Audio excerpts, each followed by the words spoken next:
His eye had never rested on a lovelier stream, and on the other side of the town site, which nature had kindly lifted 20 feet above the water level, the other fork was of equal clearness, swiftness, and beauty. "Such a drainage," murmured his engineering instinct. "Such a drainage." It was Saturday. Even if he had forgotten, he would have known that it must be Saturday when he climbed the bank on the other side.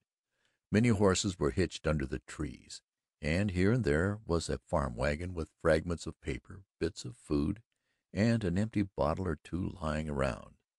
It was the hour when the alcoholic spirits of the day were usually most high. Evidently they were running quite high that day, and something distinctly was going on uptown. A few yells, the high, clear, penetrating yell of a fox hunter, rent the air. A chorus of pistol shots rang out, and the thunder of horses' hoofs started beyond the little slope he was climbing. When he reached the top, a merry youth, with his red, hatless head, was splitting the dirt road toward him, his reins in his teeth and a pistol in each hand, which he was letting off alternately into the inoffensive earth and toward the unrebuking heavens. That seemed a favorite way in those mountains of defying God and the devil. And behind him, galloping a dozen horsemen to the music of throat, pistol, and iron hoof.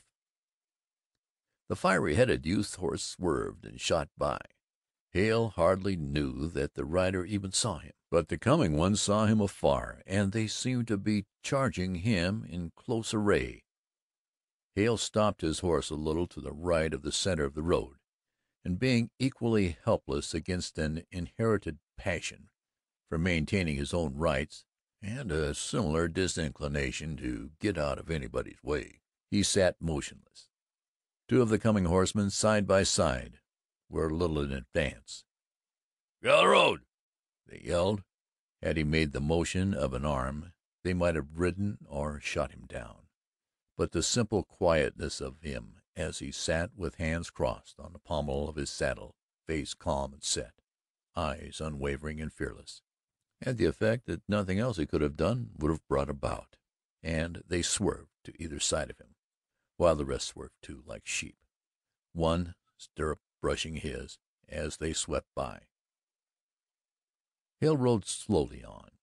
He could hear the mountaineers yelling on top of the hill, but he did not look back. Several bullets sang over his head. Most likely they were simply bantering him, but no matter, he rode on. The blacksmith, the storekeeper, and one passing drummer were coming in from the woods when he reached the hotel. "Gang of those Falins," said the storekeeper. "They come over looking for young Dave Tolliver. They didn't find him, so they thought they'd say have some fun."